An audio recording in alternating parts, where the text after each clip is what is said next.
ओम शांति। 28 अप्रैल 2026 प्रातः मुरली बाप दादा मधुबन। बाबा कहते, मीठे बच्चे, बाप समान लवली बनने के लिए अपने को आत्मा बिंदु समझ बिंदु बाप को याद करो। याद के बिगर आत्मा पाप आत्मा से पुण्य आत्मा नहीं बन सकती। जब गुप्त याद में रहे, देही अभिमानी बने, तब विकर्म विनाश हो। धर्मराज की सजाओं से बचने का साधन भी याद है। माया के तूफान याद में ही विघ्न डालते हैं। इसीलिए याद की गुप्त मेहनत करो, तभी लक्ष्मी नारायण जैसा लवली बन सकेंगे। भगवान को माता पिता कहते हैं, गॉड फादर भी कहते हैं।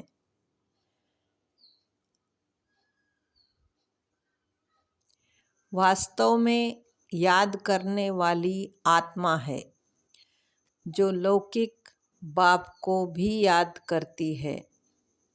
वह आत्मा अपने रूप को, ऑक्यूपेशन को नहीं जानती।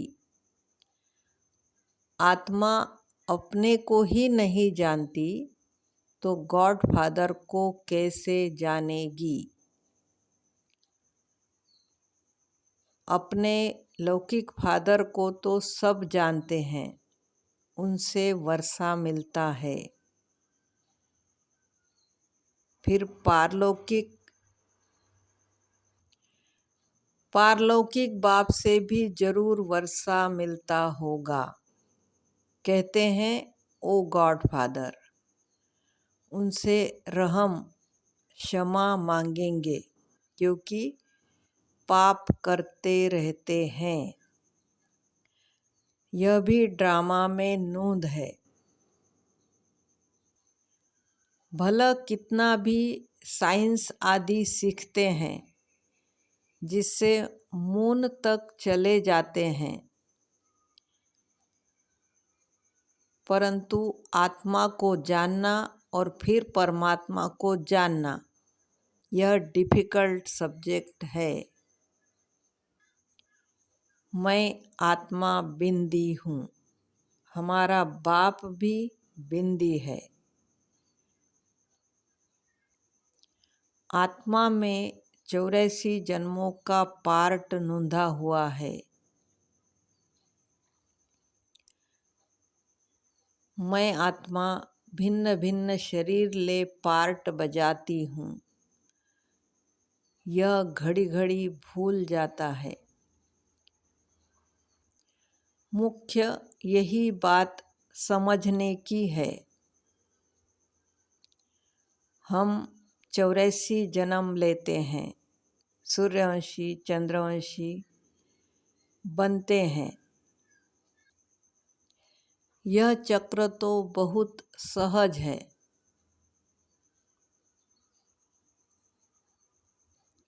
परंतु सिर्फ चक्र को जानने से इतना फायदा नहीं है, जितना अपने को आत्मा निश्चय कर बाप को याद करने में फायदा है। मैं आत्मा स्टार हूँ। फिर बाप भी स्टार अति सूक्ष्म है। वही सद्गति दाता है। उनको ही याद करने से विकर्म विनाश होने हैं। इस तरीके से कोई भी निरंतर याद नहीं करते। देही अभिमानी नहीं बनते। घड़ी घड़ी यह याद रहे, मैं आत्मा हूँ। बाप का फरमान है, मुझे याद करो तो विकर्म विनाश होंगे। यहाँ मैं पार्टधारी आकर बना हूँ।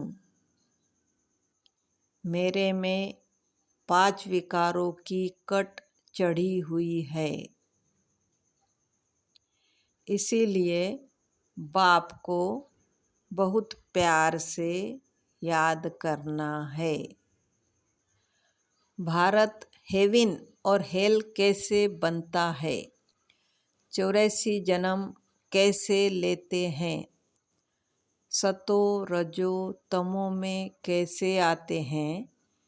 सिर्फ यह ज्ञान सुनकर प्रभावित होते हैं।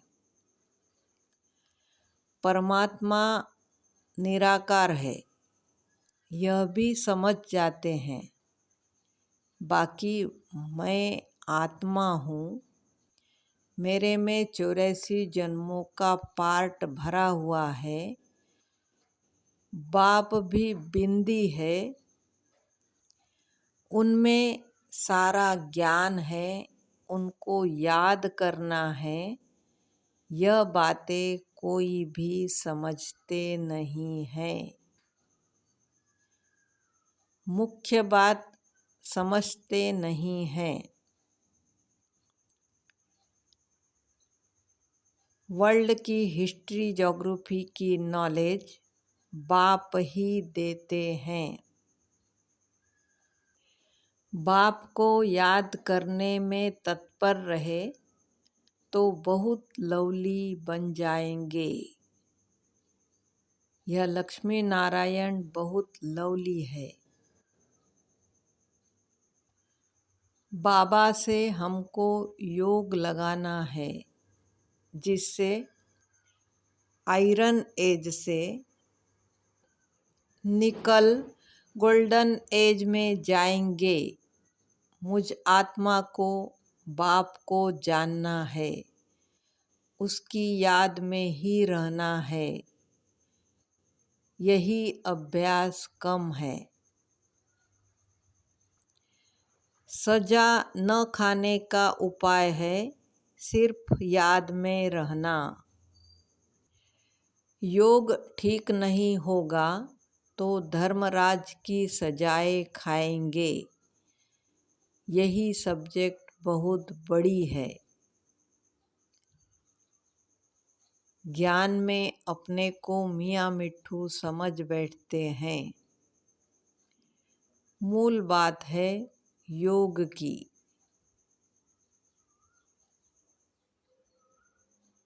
मैं आत्मा हूँ, मुझे बाप को याद करना है। बाप ने फरमान दिया है, मन मना भव। यह है महामंत्र। अपने को स्टार समझ बाप को भी स्टार समझना है। देही अभिमानी बनने में ही मेहनत है। जब अपने को आत्मा समझ बाप को याद करेंगे तब पावन बनेंगे। यही अभ्यास बड़ा डिफिकल्ट है। याद करने बैठेंगे तो बहुत तूफान विघ्न डालेंगे। बाप की याद से ही हम पावन बनेंगे। निरोगी काया, बड़ी आयु मिलेगी।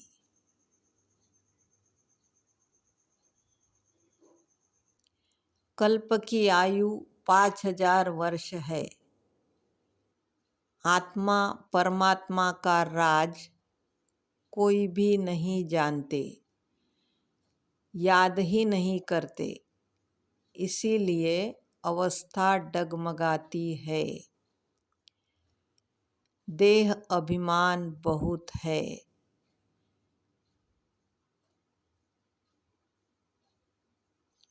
आत्मा में ही 84 जन्मों का पार्ट भरा हुआ है।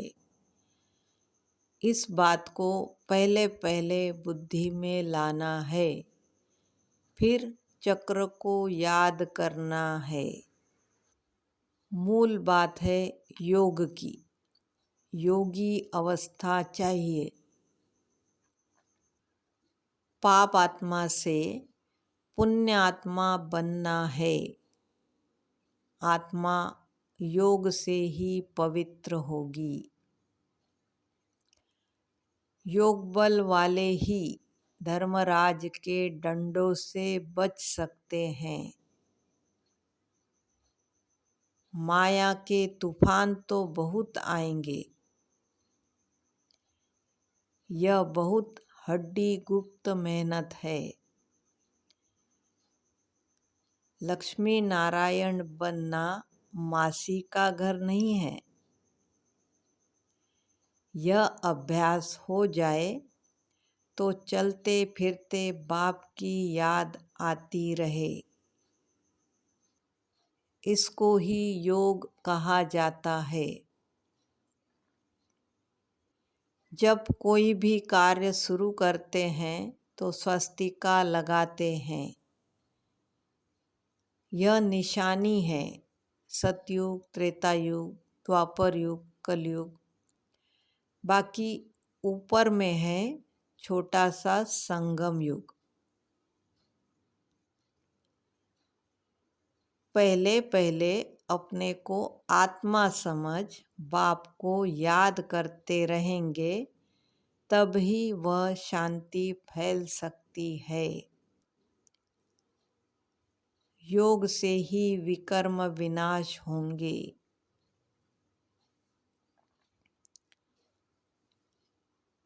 सारी दुनिया आत्मा और परमात्मा के बारे में इस बात को भूली हुई है। कोई कहते हैं परमात्मा हजारों सूर्यों से तेजोमय है।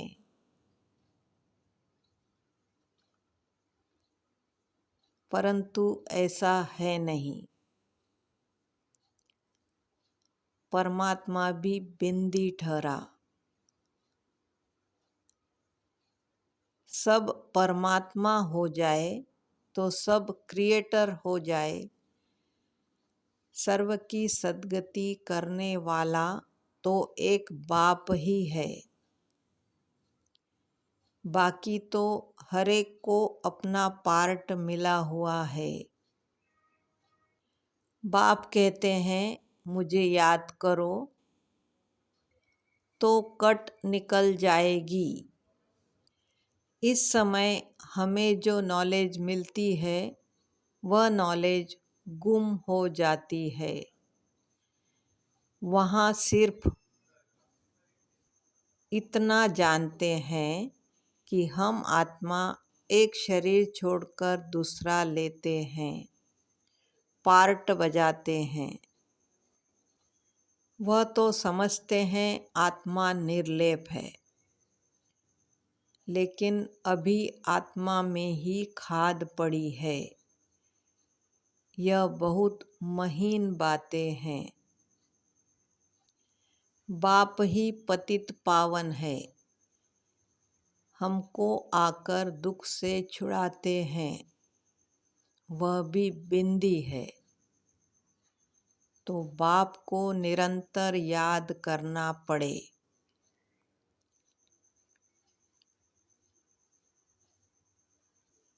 जितना हो सके उठते बैठते देही अभिमानी बनने की मेहनत करनी है। देही अभिमानी बहुत शांत रहते हैं। समझते हैं मुझे साइलेंस में जाना है।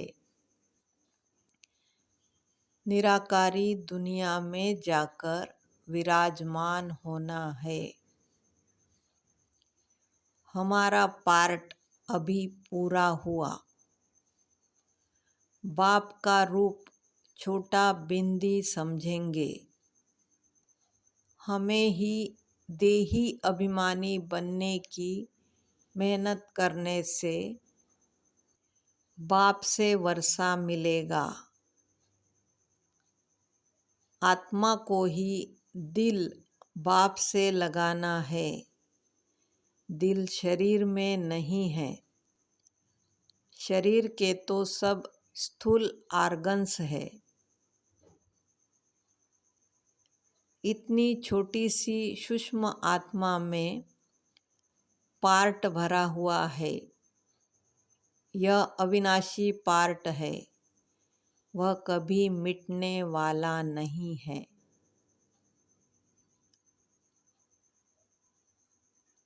अच्छा, मीठे मीठे सिकिलदे बच्चों प्रति माता पिता बाप दादा का याद प्यार और गुड मॉर्निंग। रूहानी बाप की रूहानी बच्चों को नमस्ते। हम रूहानी बच्चों की रूहानी माता पिता बाप दादा को याद प्यार गुड मॉर्निंग और नमस्ते। शुक्रिया बाबा, शुक्रिया। वरदान: हर कर्म करते हुए कमल आसन पर विराजमान रहने वाले सहज व निरंतर योगी भव। निरंतर योग युक्त रहने के लिए कमल पुष्प के आसन पर सदा विराजमान रहो, लेकिन कमल आसन पर वही स्थित रह सकते हैं जो लाइट है। मन के संकल्पों का बोझ, संस्कारों का बोझ, दुनिया के विनाशी चीज़ों की आकर्षण का बोझ, लौकिक संबंधियों की ममता का बोझ, जब यह सब बोझ खत्म हो तब कमल आसन पर विराजमान निरंतर योगी बन सकेंगे। स्लोगन है: सहनशीलता का गुण धारण कर लो तो असत्यता का सहारा नहीं लेना पड़ेगा। अव्यक्त इशारा: महान बनने के लिए मधुरता और नम्रता का गुण धारण करो। किसके संस्कार सरल मधुर होते हैं तो वह संस्कार स्वरूप में आते हैं। जब संस्कार बाप दादा के समान बन जाएंगे तो बाप दादा के स्वरूप सभी को देखने में आएंगे। जैसे बाप दादा वैसे हूबहू वही गुण, वही कर्तव्य, वही बोल, वही संकल्प अनुभव होंगे। सभी के मुख से निकलेगा, यह तो वही लगते हैं। ओम शांति।